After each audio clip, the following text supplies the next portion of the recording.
जय हिंद दोस्तों, स्वागत है आज की हमारी क्लास जो कि जहांगीर से रहेगी। और पहले हमने जो है अकबर के 9 रत्नों के बारे में स्टडी किया और अब हम स्टडी करेंगे जहांगीर के बारे में। तो जहांगीर के बारे में आते हैं। तो जहांगीर का जो समय काल है, उनका जन्म है, उसको देख लेते हैं। इनका जन्म 30 से 31 अलग अलग जगह पर मिला था, तो अलग अलग इसलिए मैंने 30-31 लिखा है। अगस्त 1569 को फतेहपुर सिकरी कहां पे है, कमेंट करना है आपने। ये राजस्थान में है, ठीक है, बिल्कुल सही है। इसके पिता का नाम क्या था? अकबर था। जहांगीर के पिता का क्या नाम था? अकबर। और उनकी माता का नाम था हरका बाई, ठीक है, जो कि मरियम उजमानी के नाम से भी जाना जाता था। और जहांगीर के बचपन का क्या नाम था? तो सलीम इनका बचपन का नाम था। मोस्ट इंपॉर्टेंट क्वेश्चन रहेगा कॉम्पिटिटिव के लिहाज से, तो उसी हिसाब से मैं आपको स्टडी करवा रहा हूं। और शेख सलीम चिश्ती के नाम से जो है इसका जो है नाम, मूल नाम जो है वो सलीम रखा गया था। किसके नाम पर रखा गया था? शेख सलीम चिश्ती के नाम पर इनका नाम रखा गया था। जैसे ही हमने स्टडी किया है, पहले बाबर के बारे में हमने स्टडी किया, हुमायूं किया, शेरशाह सूरी किया, फिर हुमायूं आया तो अकबर भी आया, और अब भी हम जो है वो जहांगीर को स्टडी कर रहे हैं। तो जहांगीर ने जो है अपनी शिक्षा कहाँ से कैसे ली थी? तो शिक्षा ली थी उन्होंने दुर्बुरहीम खान खाना से, ठीक है जी, मुख्य शिक्षक थे। और इन्होंने अरबी, फारसी और विज्ञान की शिक्षा इनसे ग्रहण की है। कौन कौन सी की है? कौन कौन सी की है? अरबी, फारसी और विज्ञान। बहुत बढ़िया जी। जहांगीर अरबी और फारसी भाषा का बहुत ही अच्छा विद्वानी या ज्ञानी हो गए थे। और जहांगीर का अगर मैं विवाह की बात करूं तो उनकी 20 शादियां हुई हैं, एक दो भी नहीं, 20 शादियां की हैं। और इनकी जो पसंदीदा जो बेगम थी वो थी नूरजहां, जिनके नाम के ऊपर नूरपुर का नाम रखा गया है। तो नूरजहां जो है वो इनकी मतलब बेस्ट, मतलब फेवरेट वाली जो है वो बीवी थी इनकी, ठीक है जी। जहांगीर का पहला विवाह जो है आमेर के राजा भगवान दास की पुत्री मानबाई के साथ किया था। मानबाई के गर्भ से खुसरो ने जन्म लिया था। किसने लिया था? खुसरो ने, ठीक है जी। और खुसरो के जन्म के बाद जो है मानबाई शाह बेगम के नाम से जो है वो प्रसिद्ध हुई, यानी कि जानी गई, जब उनके घर में जो है पुत्र पैदा हुआ खुसरो, ठीक है जी। और सलीम का दूसरा विवाह जो है मारवाड़ के शासक उदय सिंह की पुत्री जोधाबाई के साथ हुई थी। और जोधाबाई के गर्भ से जो है खुर्रम, जिनका हम शाहजहां के नाम से जानते हैं, उनको उन्होंने जन्म दिया था। देख सकते हैं अकबर की 2 बीवियों का नाम बताया है, एक ने खुसरो को जन्म दिया था और दूसरी ने शाहजहां यानी कि खुर्रम को जन्म दिया था। जहांगीर का तीसरा विवाह जो है वो साहिब ए जमाल से हुआ था, ठीक है। और इनके गर्भ से परवेज का जन्म हुआ है। ये सभी हम आगे स्टडी करेंगे। जहांगीर के चौथे पुत्र शहरयार का जन्म जो है एक दासी या रखेल से हुआ था, ठीक है जी। और जहांगीर ने जो है शेरखां की जो है विधवा पत्नी मेरुनिसा से भी विवाह किया था, ठीक है जी। बाद में ये नूरजहां की उपाधि जो है उन्होंने धारण यानी कि प्रदान की थी। और नूरजहां की जो पहले से एक बेटी थी जिसका नाम था वो लाडली बेगम था। क्या था? लाडली बेगम था। और नूरजहां के पहले पति से ये पुत्री हुई थी। बहुत बढ़िया, फतेहपुर सिकरी यूपी में जी, ठीक है जी। इसके बाद है राज्यरोहण की बात करूंगा। जहांगीर का राज्यरोहण कब हुआ था? तो 3 नवंबर 1605 में हुआ है, आगरा के किले में हुआ है। और राज्य अभिषेक के बाद जो है नसीरुद्दीन मोहम्मद शाह बादशाह गाजी की उपाधि से जो है विभूषित हुए हैं ये। और गद्दी पर बैठते ही जहांगीर ने 12 अध्यादेश जारी किए थे, जैसे कि अब 12 कौन कौन से थे। छोटे छोटे अनेक करों की समाप्ति कर दी इन्होंने। सड़कों पर चोरी डकैती रोकने से संबंधित नियम निकाले इन्होंने। दूसरों के घर पर अधिकार करने अंग भंग का निषेध कर दिया। मादक पदार्थों पर भी इन्होंने रोक लगा दी थी। इसी प्रकार से अस्पतालों का निर्माण और हकीमों की नियुक्ति की। मृत्यु के बाद अत्याधिकार संबंधी नियम जारी किए। बृहस्पति और रविवार के दिन पशु वध पर रोक लगा दी। रविवार के दिन विशेष सम्मान, मनसब और जागीरों की पुष्टि की। मदद एवं माश की पुष्टि की। धर्षवी पर निषेध अर्थात अपने कार्य क्षेत्र में वैवाहिक संबंधों की पैरवी रोकना और कर्मचारियों के वेतन भत्ते में वृद्धि और कैदियों की रिहाई की थी इन्होंने। इसके बाद आ जाता है हमारा जहांगीर के न्याय में जंजीर किसने और क्यों लगवाई थी। न्याय की जंजीर, ठीक है जी। तो जहांगीर ने गद्दी पर बैठने के बाद आगरा के किले वो यमुना नदी के तट पर खड़े एक पत्थर के बीच सोने की न्याय की जंजीर लगवाई। और जहांगीर ने इस न्याय की जंजीर को जंजीर ए अदली कहा। इस जंजीर में 60 घंटियां थी और 12 आदेश जारी जो हैं वो किए थे, जो कि उसके तुजुक ए जहांगीर में लिखे उल्लेखित थे या हैं, ठीक है जी। पीड़ित व्यक्ति घंटी बजाकर सीधे बादशाह से फरियाद कर सकता था, इसलिए ये घंटियां लगाई गई थी कि किसी भी व्यक्ति को कोई दिक्कत हो तो वो जो है घंटी बजाए और बात करे। खुसरो का विद्रोह क्यों हुआ। जहांगीर के सिंहासन पर बैठने के कुछ दिन बाद ही अप्रैल 1606 में उसके सबसे बड़े बेटे खुसरो ने विद्रोह कर दिया। उसके विद्रोही स्वभाव को देखते हुए जहांगीर ने उसे नजरबंद कर देता है, परंतु फिर भी वो भागकर निकल जाता है और खुसरो भागकर 5वें सिख गुरु अर्जुन देव के पास जाता है और उनका आशीर्वाद लेता है और जहांगीर के खिलाफ रणनीति जो है बनाने लगता है कि भाई उसको हटाना है। तो जहांगीर की सेना उसका पीछा करती है और भैरावल के मैदान में खुसरो और जहांगीर का संघर्ष होता है, यानी कि बाप बेटे में ही लड़ाई होगी, ठीक है जी। और खुसरो को पराजित हो जाता है और खुसरो को लाकर जो है नजरबंद करके कैद में रख लेता है कि भाई अब बेटा आया तो उसको मार तो सकता नहीं था, इसलिए उसको नजरबंद रख दिया।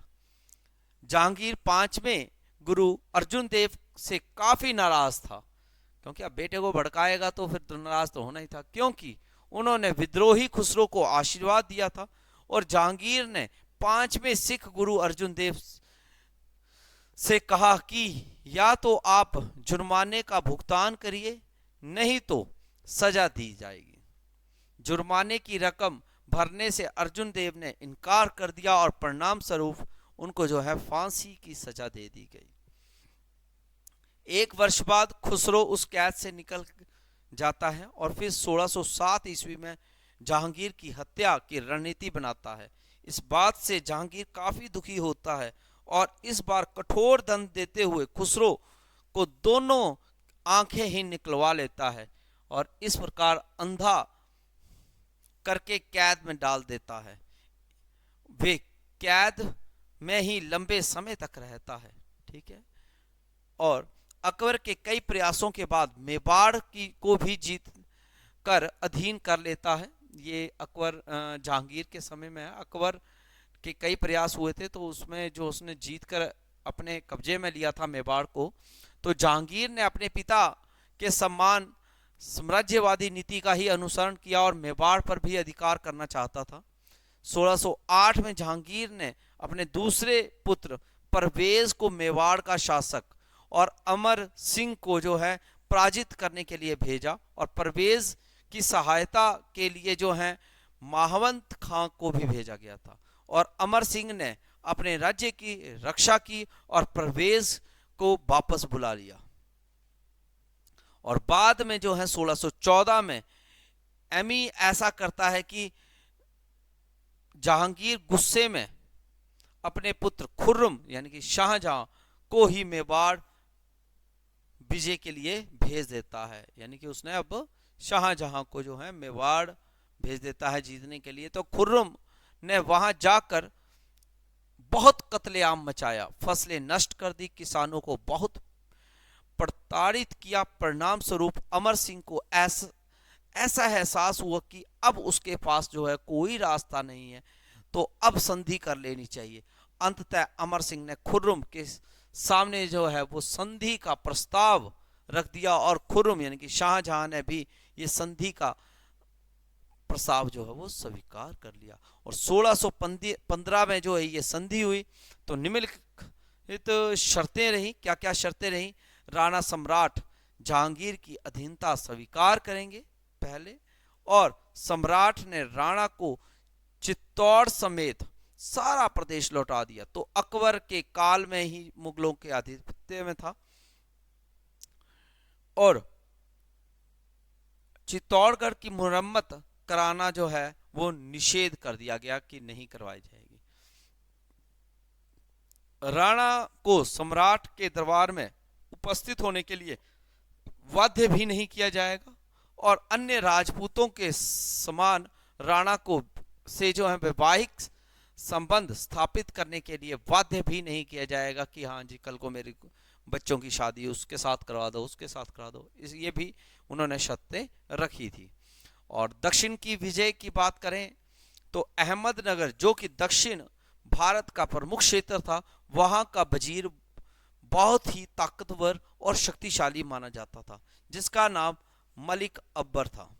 मलिक अकबर के खिलाफ काफी शुरुआती अभियान मुगलों के द्वारा चलाए गए, परंतु मलिक अकबर ने जो है हार नहीं मानी, बल्कि अवसर ऐसे आए जब मुगलों को जो है उसने पराजित भी कर दिया था। ठीक है जी। अगर हम बात करेंगे, अगला पॉइंट है, लेकिन बाद में जो है अहमदनगर में खुर्रम के नेतृत्व में एक सेना भेजी जाती है, तो मलिक अंबर जो है वो पराजित कर देती है और इस प्रकार खुर्रम के जो है अच्छे शासक के रूप में उभर कर आ जाता है। और इस बात से जहांगीर खुश होकर जो है खुर्रम को जो है शाहजहां की जो है वो उपाधि दे देता है। तो आपको ये पता लगा कि उपाधि क्यों मिली, क्योंकि दक्षिण पर उसने विजय प्राप्त की थी। तो बस उस वजह से जो है खुश होकर जहांगीर ने उसे शाहजहां की उपाधि दी।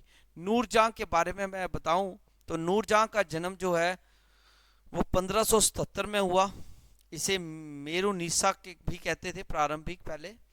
और इनके पिता का नाम था मिर्जा गियास बेग और माता जो थी अस्मत बेग थी। ठीक है। और इसकी माँ जो है अस्मत बेग ने गुलाब से इत्र निकालने की जो है वो विधि की खोज की थी। तो आपको याद रहना चाहिए शादियों विवाहों में जो है इत्र का इस्तेमाल किया जाता है और वो उसकी शुरुआत जो है गुलाब से निकालने की वो किसने की थी। बहुत ही इंपॉर्टेंट क्वेश्चन। मेरुनिसा पहले से ही विवाहित थी और एक विधवा थी यानी कि, ठीक है। तो उसका विवाह जो है जहांगीर के साथ हुआ। पहला विवाह जो है 1594 में अली कुली बेग से हुआ था जो कि मुगलों के अधीन ही था और उसकी पुत्री भी थी जिसका नाम लाडली बेगम था। और अली कुली बेग एक बार शेर की हत्या कर दी, तो इस क्रम से खुश होकर जहांगीर ने उन्हें शेर अफगान की उपाधि दी थी। और जहांगीर को उस समय पता नहीं था कि उसकी पत्नी का नाम जो है मेरुनिसा है और भी काफी सुंदर थी। तो ये एक बार नवरोज का त्योहार में क्रम विधवा मेरुनिसा यानी कि नूरजहां को देखता है और उसे देखकर वे उस पर आसक्त हो जाता है और विवाह की इच्छा प्रकट करता है। इस प्रकार विधवा मेरुनिसा का जो है वो 1611 में जहांगीर के साथ विवाह हो जाता है। जब विवाह हुआ तब जहांगीर ने उसे पहले नूर महल की उपाधि दी, अर्थात महल की रोशनी, और फिर बाद में उसे नूरजहां यानी कि पूरे जहां की रोशनी नाम दे दिया। विवाह के पश्चात जितने भी नूरजहां से संबंधित लोग थे उनको दरबार में उच्च पद मिलने शुरू हो जाते हैं, और इसने आगे चलकर जहांगीर के शासन कार्यों पर भी ये कब्जा कर लेते हैं। आसफ खां नूरजहां के बीच जो है विवाद इसलिए शुरू हो जाता है क्योंकि नूरजहां ने अपनी पुत्री लाडली बेगम का विवाह जो है जहांगीर के पुत्र शहरयार से करवाया, और शहरयार से जैसे ही उसकी पुत्री का विवाह हुआ और नूरजहां चाहती है कि वो शहरयार ही शासक बने, और खुर्रम शाहजहां का विद्रोह यानी कि सबसे पहले जहांगीर के पुत्र खुसरो ने जो है शासक बनने के लिए उसके खिलाफ विद्रोह किया। बाद में खुर्रम ने भी शासक बनने के लिए जहांगीर के खिलाफ 1623 में विद्रोह किया और शासक बनने की इच्छा जाहिर की।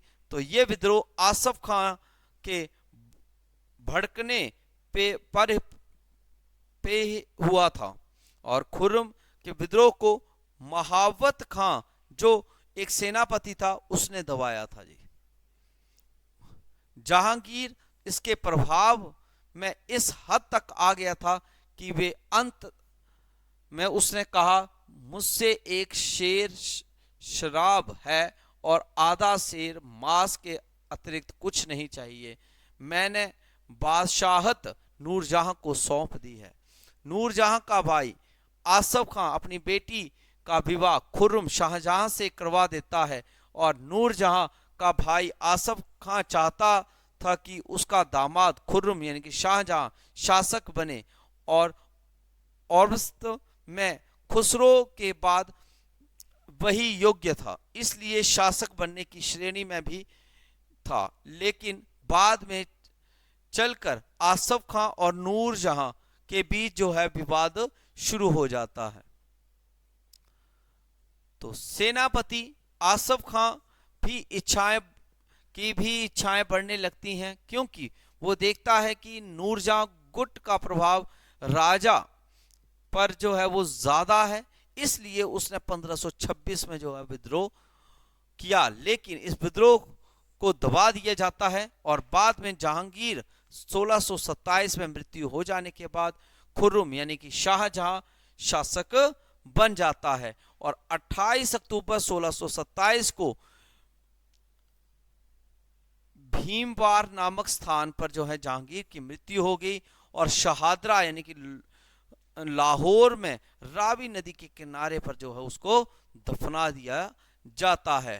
अनारकली का प्रसंग की बात करूं तो जहांगीर की एक घटना से जुड़ी हुई है कि अनारकली से प्रेम की घटना है। अनारकली अकबर के दरबार में एक नृत्यांगना थी। सलीम यानी कि जहांगीर का झुकाव अनारकली की तरफ बहुत ज्यादा बढ़ चुका था, और वे अपने दिन का अधिकांश भाग अनारकली के साथ बिताना पसंद करता था। इस बात से जो है अकबर चिढ़ता था, क्योंकि वे अपने पुत्र से बहुत स्नेह करता था, परंतु परिणाम स्वरूप अकबर ने अनारकली को अपने दरबार से बाहर निकलवा दिया और उसे अफगान के क्षेत्र की जो है तरफ भारत की सीमा के बाहर भेज दिया, और इस तरह सलीम यानी कि जहांगीर और अनारकली जो हैं दोनों अलग अलग हो गए। ठीक है, बाद में अनारकली की मृत्यु हो जाती है, तब सलीम यानी कि जहांगीर उसके मकबरे का निर्माण करवाता है, जो कि 1615 में लाहौर में करवाता है। ठीक है, और उसने मकबरे पर क्या लिखवाया? ये लिखवाया, अगर मुझे एक दिन की मोहलत मिल जाती अनारकली को देखने की तो क़यामत के दिन तक अल्लाह का शुक्रगुजार होता। ठीक है जी, बड़ी बड़ी फेंकी थी इसने। और जहांगीर अकबर का जो मकबरा है वो नूरजहां ने बनवाया था, ये याद रखिएगा। जहांगीर चित्र कला में जो है बेहद शौकीन थे।